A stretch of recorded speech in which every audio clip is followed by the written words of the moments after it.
حضرت امیر المومنین سیدنا ابو بکر صدیق رضی اللہ تعالیٰ عنہ کے دور خلافت میں بہت سے فتنوں نے سر اٹھایا تھا اور آپ نے ان تمام فتنوں کی سرکوبی فرمائی تھی۔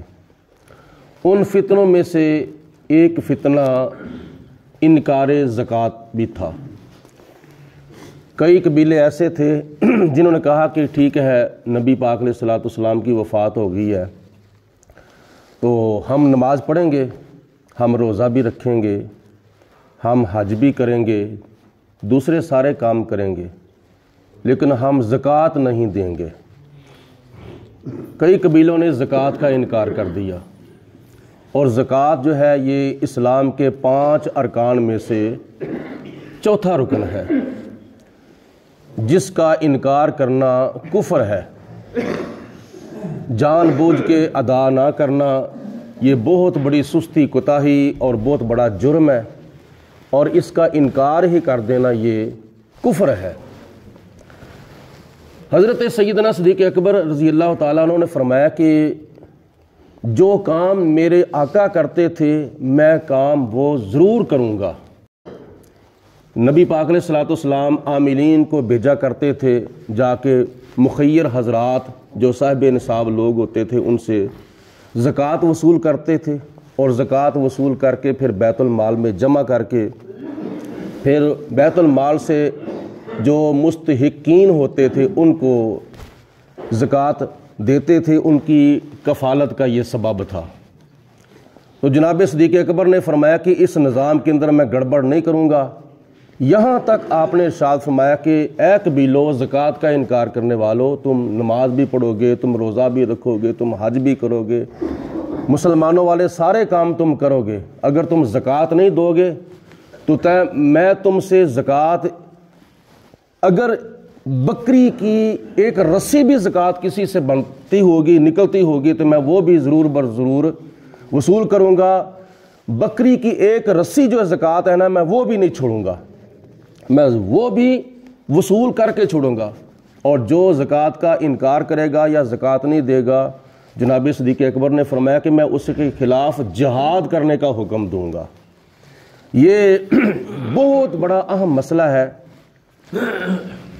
مخیر حضرات کے اوپر، صاحب نصاب لوگوں پر اللہ پاک کی ذات نے زکوٰۃ فرض کی ہے، اور یہ بقیہ مال کو پاک کرتی ہے، روح کو صاف کرتی ہے، اور امیر اور غریب کے درمیان فاصلہ کم کرتی ہے، اور عبادت کے اندر لذت اور سرور پیدا کرتی ہے، اور اللہ کو راضی کرتی ہے، اور معاشرے کو خوشحال کرتی ہے۔ اگر ہمارا نظام زکوٰۃ جو ہے حکومتی سطح پر بالکل ٹھیک ہو جائے تو کوئی ٹیکس لینے کی ضرورت نہیں ہے۔ یہ یاد رکھنا، کوئی ٹیکس لینے کی ضرورت نہیں۔ آج کل تو ٹیکسوں کی برسات ہو رہی ہے نا، 1 روپے کی چیز بھی لینی ہو تو اس کے اوپر بھی 1 روپیہ ٹیکس ہوتا ہے۔ بجلی کا بل جو ہے، یہ گیس کا بل جو ہے، اتنا بجلی کا بل نہیں ہوتا، اتنا گیس کا بل نہیں ہوتا جتنے اس کے اوپر ٹیکس لگائے ہوتے ہیں۔ یہ ٹیکسوں کا اسلام کے اندر تو پہلے نمبر پر تصور ہی نہیں ہے۔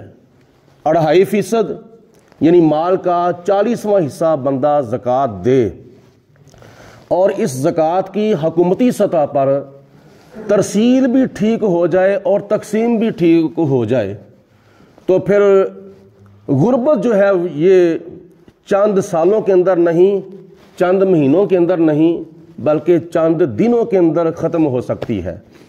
حضرت سیدنا عمر بن عبدالعزیز رحمۃ اللہ تعالی علیہ ہمارے ایک بہت بڑے مسلمان بادشاہ گزرے ہیں، جن کو ثانی عمر ابن خطاب کہا جاتا تھا۔ وہ زکوٰۃ عاملین کو دے کے بھیجتے ہیں کہ جاؤ، جتنے بھی حقدار لوگ ہیں اور جتنے بھی مستحق لوگ ہیں ان کو زکوٰۃ دے کے آؤ، ان کی کفالت کرو۔ جب وہ زکوٰۃ دینے کے لیے آئے مستحق لوگوں کو، تو عاملین نے پیغام بھیجا کہ ان کو زکوٰۃ دے دی ہے لیکن زکوٰۃ کا مال پھر بھی بچ گیا ہے۔ تو آپ نے فرمایا کہ جن لوگوں کے گھر نہیں ہیں ان کے گھر بنا دو۔ جب انہوں نے وہ بے گھر لوگوں کے گھر بنا دیے۔ تو انہوں نے پھر کہا کہ زکوٰۃ کا مال پھر بچ گیا ہے، تو آپ نے فرمایا کہ جن لوگوں کی بچیاں شادی ہونے والی ہیں ان کی شادیاں کر دو۔ تو پھر جب ان سب کی شادیاں ہو گئیں تو پھر بھی زکوٰۃ کا مال جو تھا وہ بچ گیا۔ تو آپ نے فرمایا کہ جو لوگ پڑھتے ہیں ان پڑھنے والے لوگوں کے اوپر جتنا خرچہ آتا ہے وہ سارے کا سارا خرچہ ان کو سال کا دے دو۔ جب وہ سارا کام ہو گیا تو پھر پیغام بھیجا زکوٰۃ کا مال تو پھر بھی بچ گیا ہے، حتیٰ کہ 8 صوبوں سے زکوٰۃ کا مال بچ کے واپس بیت المال میں گیا تھا۔ وجہ کیا تھی؟ لوگ زکوٰۃ ٹھیک ادا کرتے تھے، لوگ زکوٰۃ کی ترسیل بھی کرتے تھے اور تقسیم بھی بالکل ٹھیک کرتے تھے، جس کی وجہ سے اس وقت کوئی زکوٰۃ کیا نام ہے دینے والے تو تھے لیکن لینے والا کوئی تھا۔ آج کیا مسئلہ ہے؟ آج مسئلہ یہی ہے کہ زکوٰۃ کی ترسیل بھی ٹھیک نہیں ہوتی اور زکوٰۃ کی تقسیم بھی ٹھیک نہیں ہوتی، جس کا نتیجہ یہ ہے کہ لینے والے بے شمار ہیں، دینے والا کوئی ہے۔ کیا کیا جائے؟ ہمارے حضور قبلہ عالم الحاج پیر مفتی ابو داؤد محمد صادق صاحب رحمۃ اللہ تعالی علیہ نے ایک مرتبہ رسالہ رضائے مصطفیٰ کے اندر ایک بات لکھی تھی۔ کسی زمانے میں کوئی بادشاہ تھا، وہ بادشاہ جب صبح کی نماز پڑھنے کے بعد سیر کرنے کے لیے گیا، تیز رفتار گھوڑے کے اوپر سوار ہو کے کافی دور چلا گیا بیابان جنگل کے اندر۔ دوپہر کا وقت آ گیا، حتیٰ کہ ایک خیمہ تھا، اس کے پاس ایک چھوٹی سی بچی کھڑی تھی۔ تو بادشاہ نے کہا بیٹا پانی ہے، مجھے پیاس لگی ہے، پانی مل جائے گا؟ اس نے کہا ہاں پانی مل جائے گا، لے کے آؤ۔ وہ اندر گئی، کٹورا لیا، پیالہ لیا، لے کے پاس اناروں کے چند درخت تھے، ان میں سے ایک انار توڑ کر اس کے اندر نچوڑا، تو وہ پانی، وہ جو پیالہ تھا نا وہ بھر گیا۔ لو بادشاہ سلامت پانی پی لو۔ پانی پی لیا، اس کی پیاس نہ بجھی، باقی تھی۔ بیٹا اور اپنا پانی مل جائے گا؟ ہاں جی مل جائے گا، لے کے آؤ۔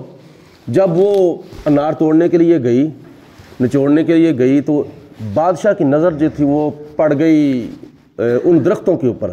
دل کے اندر خیال آیا، ابھی نیت کی تھی کہ ان درختوں کے اوپر اگر محصول لگایا جائے گا، ٹیکس لگایا جائے گا تو ہمیں کتنا فائدہ ہوگا۔ ابھی اس نے دل کے اندر ارادہ ہی کیا تھا، ابھی نیت ہی کی تھی، ابھی خیال ہی آیا تھا۔ تو اس نے ایک انار توڑا، نچوڑا، پانی بالکل کم، پھر دوسرا توڑا، نچوڑا، پھر کم، پھر توڑا، نچوڑا، اس طرح کئی انار اس نے توڑے اور توڑ کر نچوڑے۔ تو کئی انار توڑنے کے بعد، نچوڑنے کے بعد پھر پانی کا پیالہ جو تھا وہ بھرا۔ تو بچی کچھ سمجھدار تھی، اس نے آواز دی ابو جی ہمارے بادشاہ کی نیت خراب ہو گئی ہے۔ تو باپ باہر نکل آیا، کیا ہوا ہے؟ تو بادشاہ نے کہا بچی میں نے کیا کیا ہے؟ میں نے تو آپ کو بیٹا کہہ کے بلایا ہے، میری نیت کے اندر آپ نے کون سا فطور دیکھا ہے؟ میری نیت کیسے خراب ہوئی ہے؟ تو بچی نے جواب دیا، بچی نے کہا کہ بادشاہ سلامت جتنی دیر تک تیری نیت ٹھیک تھی اتنی دیر تک ہمارے ان اناروں کے درختوں کے اوپر برکتیں ہی برکتیں تھیں، برکتیں ہی برکتیں تھیں۔ اس کا نتیجہ یہ تھا کہ میں نے پہلے ایک انار توڑا تھا، نچوڑا تھا، اس ایک انار سے ہی جوس کا پانی سے پیالہ جو تھا وہ بھر گیا تھا۔ جب تیری نیت خراب ہوئی تھی نا تو اس وقت ساری برکتیں جو تھیں ہماری درختوں سے اوپر سے چلی گئی تھیں، اٹھ گئی تھیں، برکتیں ختم ہو گئی تھیں، اور اس کا نتیجہ یہ تھا کہ میں کئی انار توڑے تھے اور نچوڑے تھے، پھر پانی کا پیالہ بھرا تھا۔ تو انہوں نے ابھی نیت کی تھی محصول لگانے کی، ٹیکس لگانے کی، ابھی نیت کی تھی تو ساری برکتیں ختم ہو گئیں۔ تو جو کوئی حکمران نیت کی بجائے قانون ہی نافذ کر دے، ٹیکس بات چھوٹی جی چیز کے اوپر بھی ٹیکس لگا دیا جائے، تو زکوٰۃ کا خیال نہ کیا جائے، تو پھر برکتیں کہاں سے آئیں گی؟ یہی